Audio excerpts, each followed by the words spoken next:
Amigos, hola. Comienza nuestro programa Leer es un placer. Algo que es más que un deseo, es una necesidad.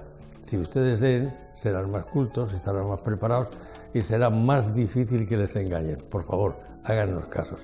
El programa Leer es un placer se produce en los salones del Centro Cultural de más prestigio de la ciudad de Orense, en el Liceo, y es un programa que produce Telemiño, se emite a través de las instalaciones de Telemiño y también lo pueden ver en el canal 133 de R Televisión, y si se van de viaje pueden ustedes conectar a través de internet poniendo aquello clásico ya de telemino.com.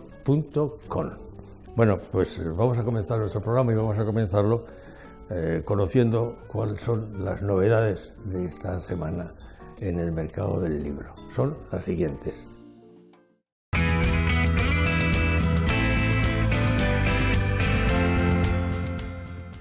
Bueno, las novedades de esta semana son, en primer lugar, en Editorial Debate, del autor Paul Preston, Un pueblo traicionado. La España del siglo XX contada por el más prestigioso hispanista de la actualidad. Preston ha necesitado más de 5 décadas de hispanismo y cada uno de sus ensayos históricos para poder llegar a este libro. En segundo lugar, en Editorial Almuzara, La historia del franquismo, España 1936 a 1975, escrita por Luis Palacios Buñuelos. Se trata de lo que es, sin duda, la mejor historia breve del franquismo, un libro objetivo y equilibrado, sin dimensiones múltiples y sorprendentemente completo. Y en último lugar, en Editorial RBA, del autor Bill Preston, El cuerpo humano, guía para ocupantes. El cuerpo humano es un mapa de maravillas, un recorrido por el universo minúsculo. Nos pasamos toda la vida con un solo cuerpo y casi no sabemos cómo funciona, desde los genes hasta nuestra capacidad de hablar, pasando por nuestras constantes adaptaciones y los riesgos que corremos. Este libro nos descubre que nuestro microorganismo es un maravilloso, verdadero lleno de prodigios.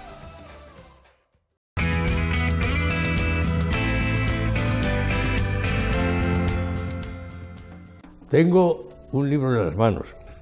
Este era el título de un programa de televisión que se hacía hace muchísimos años y que me ha recordado, pues lo he recordado por una casualidad.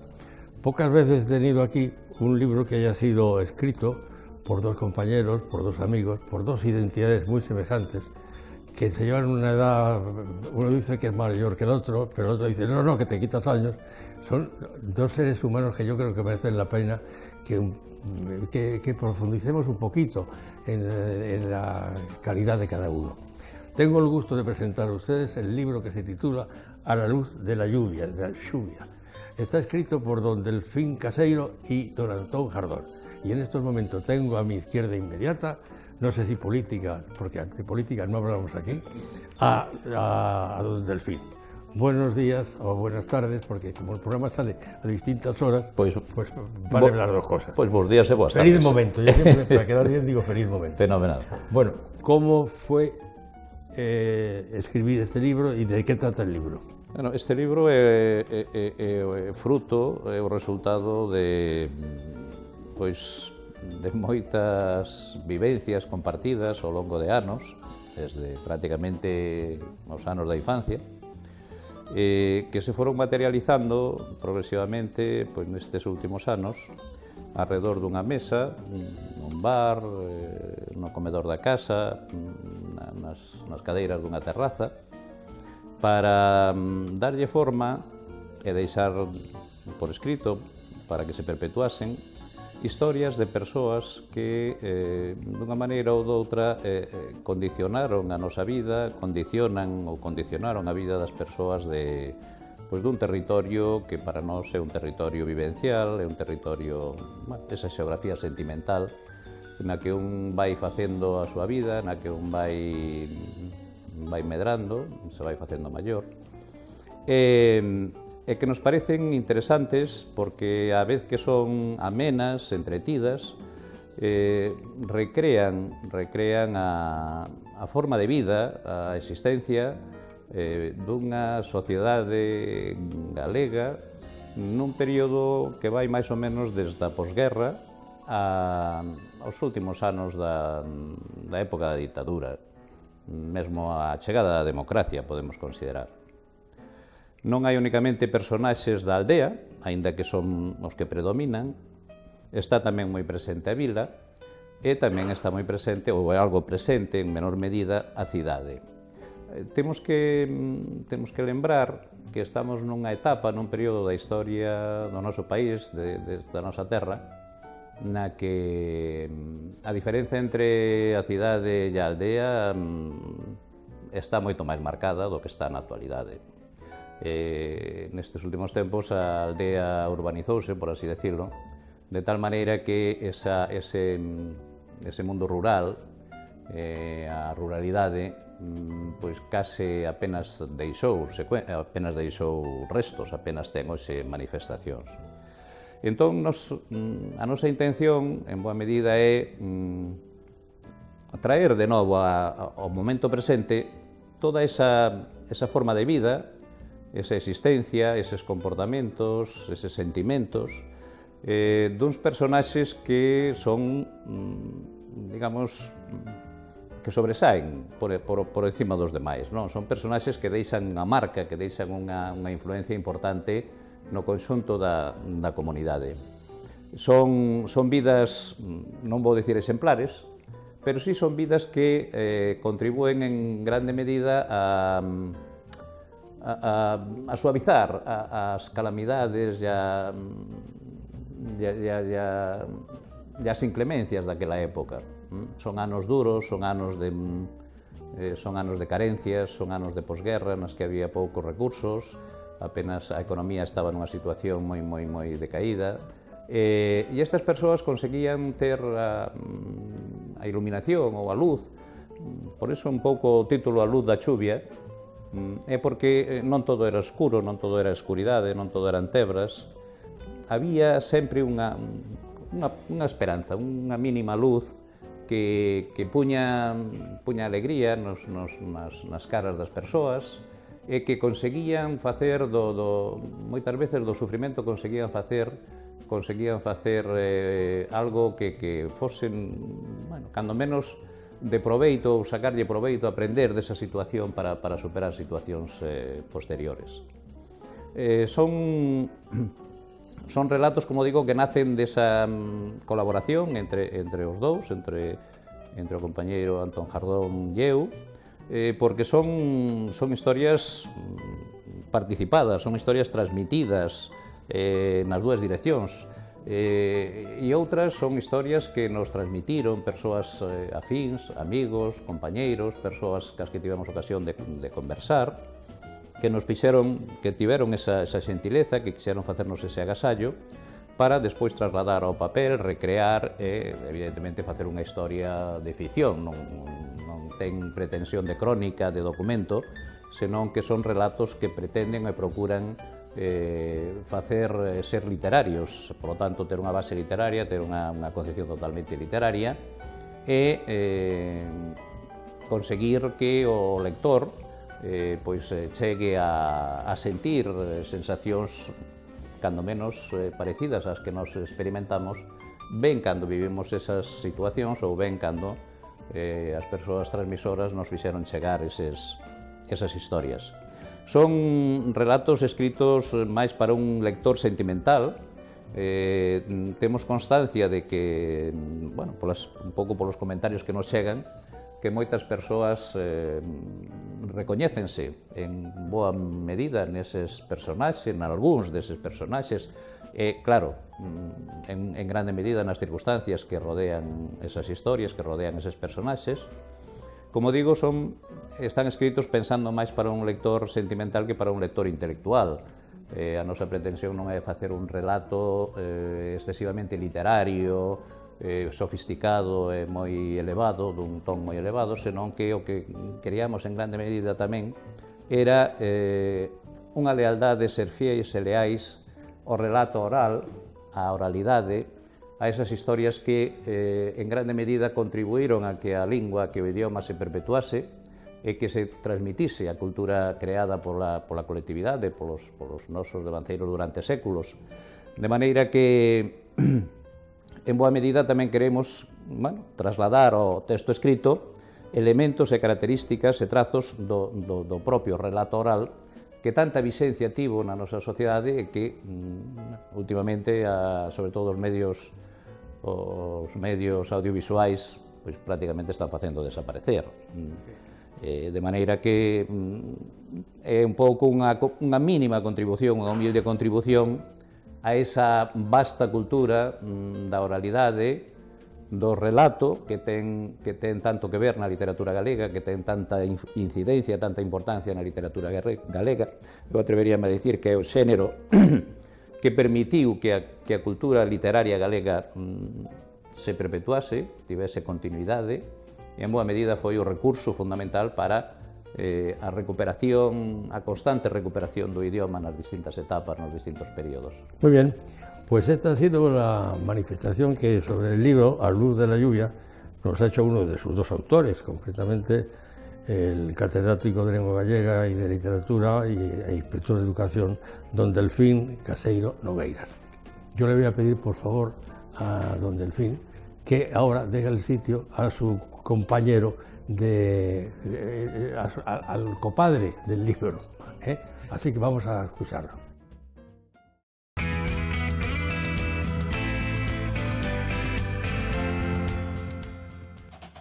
Los libros más vendidos esta semana son, en Ediciones B, de Juan Gómez Jurado, La Reina Roja. En Editorial Espasa, El tatuador de Auschwitz. Y por último, en Editorial Planeta, de Luz Cabás, El latido de la tierra.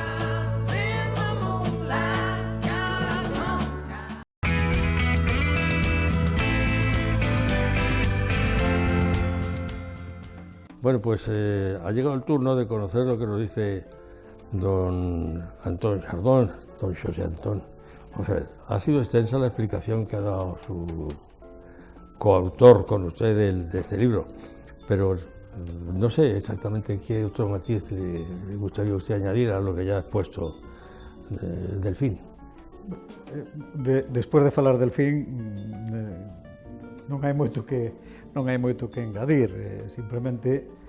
No, pero a lo mejor hay algo que matizar, como autor. Matizar non, porque... No quiero decir diferenciar ni criticar, que son conceptos distintos. No busco yo la discusión entre los papás de una misma obra, como en este caso. Delfín e eu somos amigos. Esas vivencias que tivemos durante tantos anos, incluso esa proximidade xeográfica mesmo no nacemento, porque el é de Rairiz de Veiga e eu de Vilar de Santos, que son dous concellos colindantes, que nos permitiu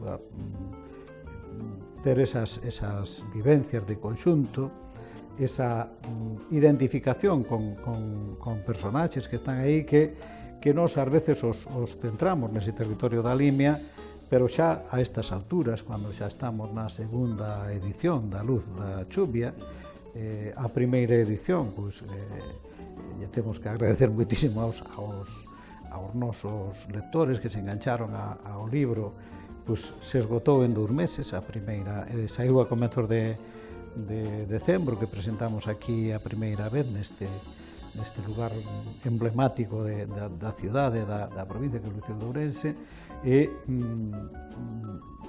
pasaron prácticamente 2 meses e pouco, e xa houbo que facer a segunda edición. Por lo tanto, hai xente que lle está interesando realmente ler pois, os relatos que nos contamos, que responden, como decía Delfín, pois, a uns elementos de nostalgia, a unha traslación ao papel, á escrita, de unha literatura que é a oral, que no caso de Galicia é sustancial, porque Galicia en boa medida tamén existe como un país ou como un elemento diferencial humano e territorial, en boa medida tamén merce a esa oralidade, non? A ir transmitindo, e sobre todo a protección do idioma e a protección deses relatos, desas historias que, como el comentaba, era imprescindible a estas alturas donde todo xa está prácticamente homologado, que o único que cambian pois, poden ser os servicios ou o número de persoas ou as aldeas deshabitadas, pero se, por decirlo de alguna maneira, se produciu esa confluencia entre a aldea e a cidade. O sea, a aldea, a cidade, pois en certa medida se aldeanizou e a aldea se urbanizou. Hai moitos elementos que tamén a cidade recolleu da aldea, pero sobre todo aquilo que era diferencial nas épocas que o meu compadre de relatos comentaba nese tempo, pois xa non existen, non é fácil diferenciar, salvo nos servicios, o comportamento da xente que vive na última aldea, na aldea máis remota de Galicia, a da cidade, salvo o acceso a aquilo que é común, que son os servicios públicos e outro tipo de circunstancias de outro tipo, pero os comportamentos humanos xa son iguales. Entón, decir, bueno, pues, esas historias, esas vivencias, eses elementos diferenciales, vámolos colocar aí para que, ainda que sexa non como unha cuestión histórica, sino como ficción, como literatura, pues, traelos ao papel para que quede, para deixar constancia, non? Para deixar constancia de que eso foi así, de que houve un tempo de chuvia, como comentaba Delfín, pero no que tamén saía luz, pero moi diferencial, donde as vivencias eran realmente de outra maneira. Que fixemos nós? Bueno, pois seleccionar de moitas historias que compartimos, que vivimos, que as fomos alimentando entre ambos, e tamén mesmo cas nosas mulleres, con Rita, con a muller de Delfín, e con Pepa, que a miña muller, nesas tardes de vasos de viño e de café e de viaxes, pois íbamos, un arrancaba unha historia e o outro lle iba glosando ou alimentando, e despois pois, houve un momento que por esa presión conxugal e amigos, pois dixemos, bueno, pois vámoslo trasladar aí e vámoslle dar forma. E que fixemos? Pois escollemos 10 relatos que, se fixéramos un círculo, como eu sempre digo, que se fixéramos unha caixiña dos queixiños esos que son trianguliños colocados, esos 10, a pesar de ter a súa autonomía, de que podes coller cada un e comelo tranquilamente sin estropear os outros,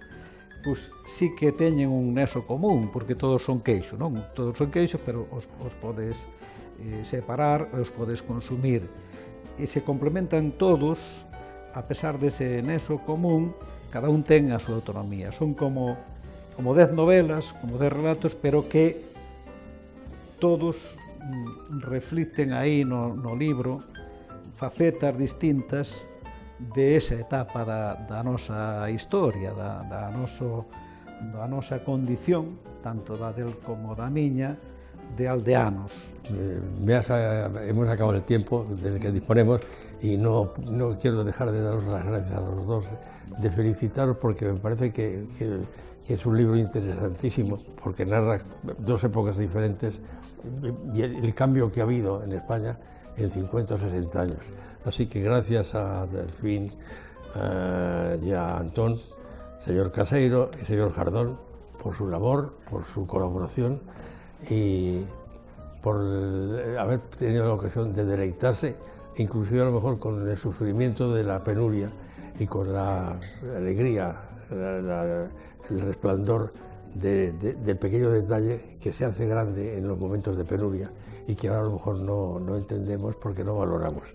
Así que yo valoro su obra, su libro, y les doy las gracias por haber estado aquí durante este tiempo. Pois moitas gracias, Enrique, en nome dos dous, e gracias a Telemiño por deixarnos meter tamén un pouquiño de luz nesta chuvia que tamén neste momento estamos vivindo, porque falta ese interés da sociedade actual por a literatura, por a cultura, pois ese es nuestro objetivo y lo hacemos modestamente y esperamos que consigamos algún resultado. Gracias, repito, a los dos. Seguimos con el programa.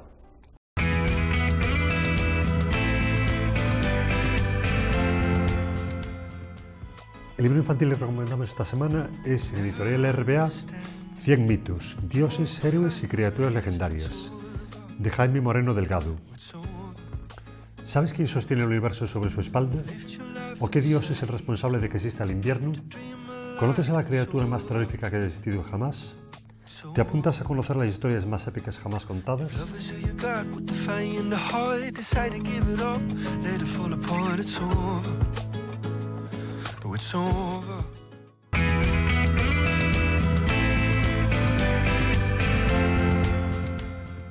Llegamos al final del programa. Gracias por la atención que nos prestan.